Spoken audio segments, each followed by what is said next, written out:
बिस्मिल्लाहिर्रहमानिर्रहीम। अस्सलाम वालेकुम अज़ीज़ बच्चों। आज का हमारा मौजू है रमूज़ व औक़ाफ़। रमूज़ रम्ज़ की जमा, ईमा या इशारा। औक़ाफ़ वक़्फ़ की जमा, मानी है अलग की हुई चीज़। अज़ीज़ बच्चों, अब हम देखते हैं कि वो कौन सी अलामात हैं जो उर्दू में इस्तेमाल की जाती हैं अपनी बोल चाल में वक्फ़े के लिए, या उन अलामात का इस्तेमाल किया जाता है। ग्रामर कवायद की इस्तिलाह में उन अलामतों को रमूज़ औक़ाफ़ कहा जाता है जो दो लफ्ज़ों, दो फ़िक्रों या जुमलों को एक दूसरे से अलहदा करें। तहरीर में वक्फ़ा या ठहराव के लिए मखसूस अलामात लगाई जाती हैं ताकि मतलब वाज़ेह हो सके और तहरीर में उलझाव पैदा ना हो। इन अलामात के इस्तेमाल से कारी को इबारत समझने और पढ़ने में मदद मिलती है। तहरीर में ये अलामतें मौजूद ना हों तो पूरी इबारत सिर्फ मुसलसल अल्फाज का मजमुआ बनकर रह जाती है। अब हम देखते हैं कि वो कौन सी अलामात हैं। पहली अलामत है सक्ता।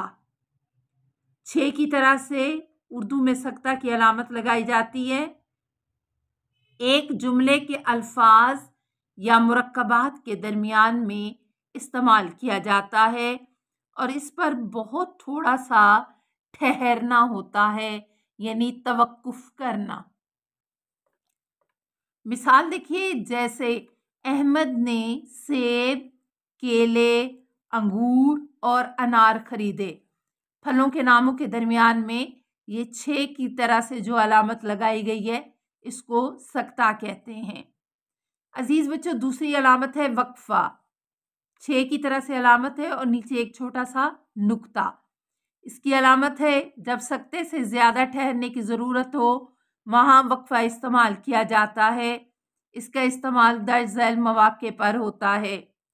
जुमले के लंबे लंबे अज्जा को एक दूसरे से अलहदा करने के लिए, जैसे आजकल इंसान का मजहब खुदगर्जी और मादा परस्ती है।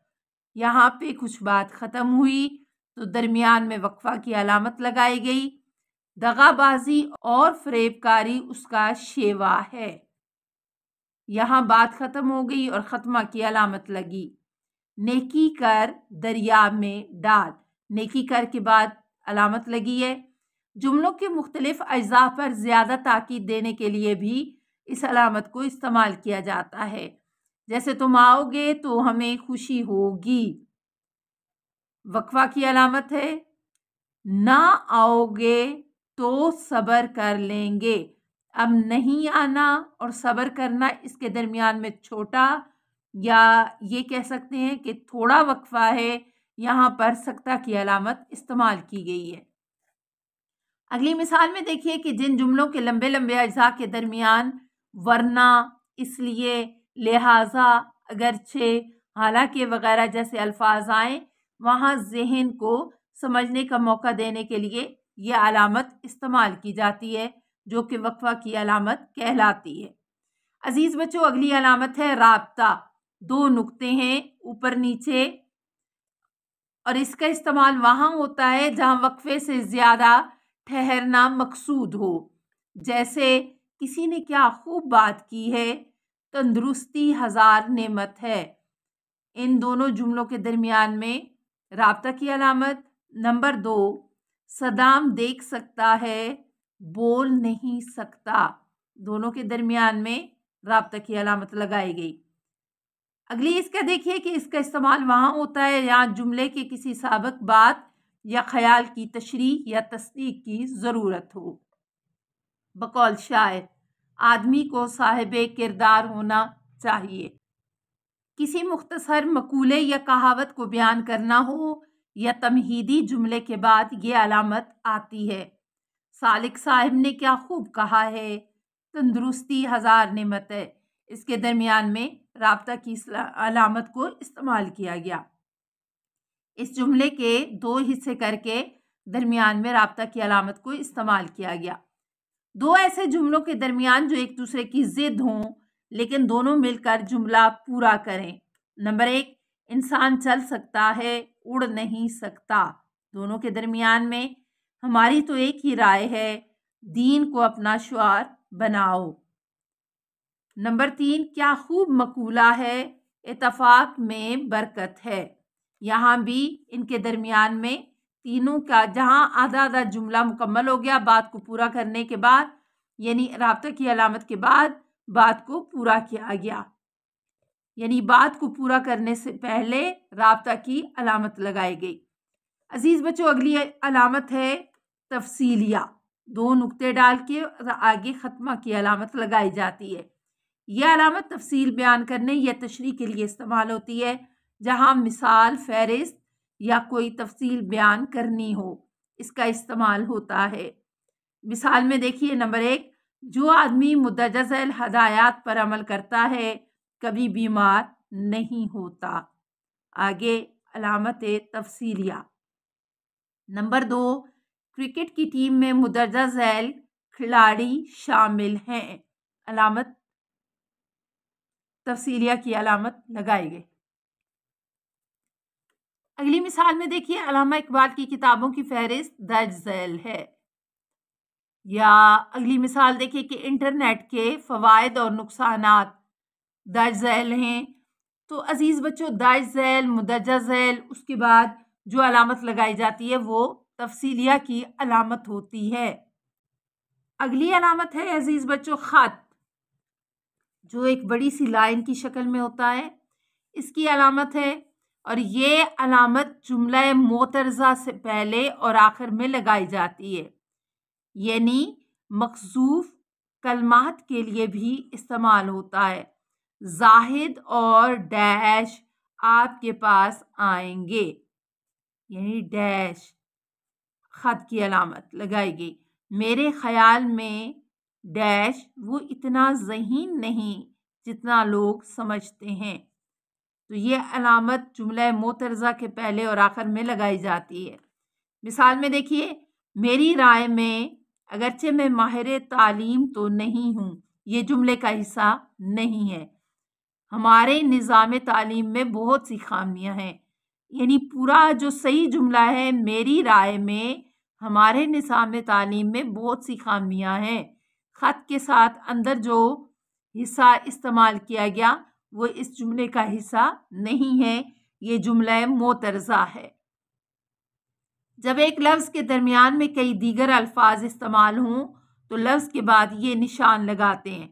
सारा मकान डैश, दीवारें, फर्नीचर, पर्दे और बिजली का सामान सब जल कर राख हो गए। अब सामान की जो फहरिस्त दी गई है वो दरमियान में जुमला मोतरज़ा है और उसके बाद जुमले को मुकम्मल किया गया। अगली मिसाल देखिए, सलीम डैश, बल्कि उसका सारा ख़ानदान डैश सऊदी अरब चला गया, बल्कि उसका सारा ख़ानदान जुमला मोतरज़ा। अजीज़ बच्चों, अगली अलामत है वक्फ़े कामिल। इसकी अलामत ये, यानी जिसको हम ख़त्मा कहते हैं, यानी इस पर ठहरना होगा। यहाँ पे बात ख़त्म हो जाती है, जहाँ जुमला मुकम्मल हो जाता है वहाँ पे ख़त्मा की अलामत लगाई जाती है और यहाँ पे मुकम्मल ठहराव होता है। अलामत हज़फ, इसकी अलामत नुक्तों की शक्ल में होती है। अगर इबारत में किसी चीज़ का जिक्र ना हो तो उस यानी वहाँ पर इस अलामत को इस्तेमाल किया जाता है। मसलन अजीज़ बच्चों, आपने पैराग्राफ की तशरीह करनी हो तो जब पैराग्राफ लिखा जाता है तो उसकी एक पहली लाइन लिखी जाती है और दरमियान में डॉट्स या नुक्ते लगाकर आखिर में एक लाइन लिख दी जाती है, जहाँ से पता चल जाता है कि इस इबारत का कुछ हिस्सा हज़फ कर दिया गया है।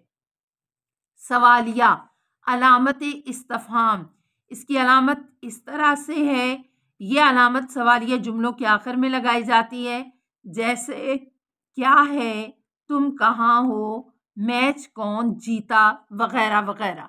अजीज़ बच्चों, अगली अलामत है निदाया या फजाइया। इसकी अलामत एक अलिफ की तरह से और नीचे नुक्ता लगाया जाता है। किसी को मुखातिब करना हो, निदा यानी आवाज़ देनी हो, और किसी भी जज्बे, मोहब्बत, नफ़रत, हकारत, खौफ, ताज्जुब, गुस्सा, खुशी, तंबी और या तहसीन का इजहार करना मकसूद हो तो ये अलामत बतौर फजाइया लगाई जाती है। और इसको इस्तजाविया भी कहा जाता है जब हैरत का इजहार करना हो तो।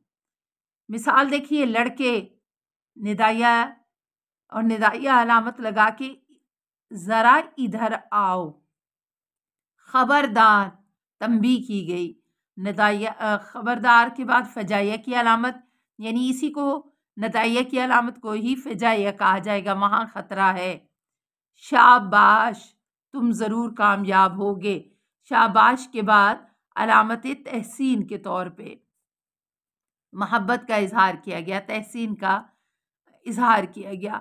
अफसोस, तासुफ के लिए तुमसे इतना भी ना हो सका। अजीज बच्चों, वावैन दोनों तरफ दो दो, इस तरह से वावैन अलामत इक्तबास, यानी इसमें क्या होता है कि ये अलामत है और जब कोई इक्तबास दिया जाए या किसी का कौल नकल किया जाए तो उसके आगाज़ और इख्तिताम पर अलामत लगाई जाती है। जैसे किसी ने क्या खूब कहा है, खुदा उनकी मदद करता है जो अपनी मदद आप करते हैं। इसके शुरू और आखिर में वावैन लगाई गई।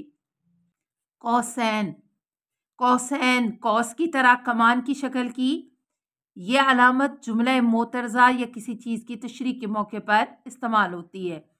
नीज़ इबारत में ऐसा जुमला या बयान जिसका असल मजमून से ताल्लुक़ ना हो कौसैन में लिखा जाता है। मसलन वाजिद खुदा बहिश्त नसीब करे अच्छा आदमी था। जुमला है वाजिद अच्छा आदमी था, खुदा बहिश्त नसीब करे जुमला मोतरज़ा है। अगली मिसाल देखिए, अमीनुल हक मेरा दोस्त। अमीनुल हक ने PhD मुकम्मल कर ली। मेरा दोस्त ये जुमला मोतरज़ा है।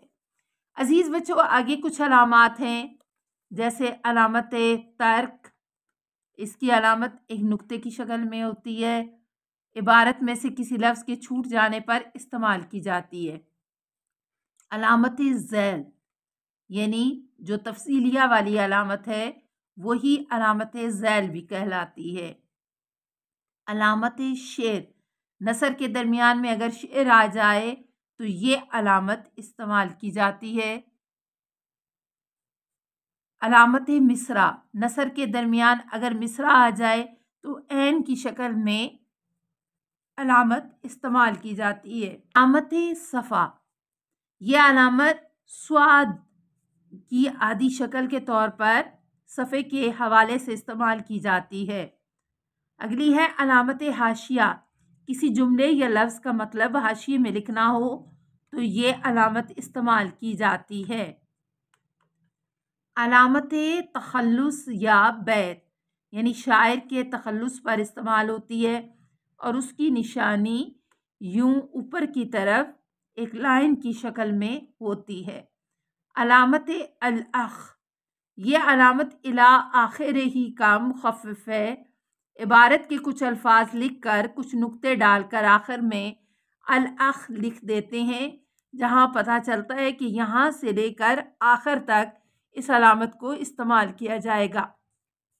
अजीज़ बच्चों, ये रमूज़ औक़ाफ़ थे और रमूज़ औक़ाफ़ की यकीनन आप लोगों को समझ आ गई होगी।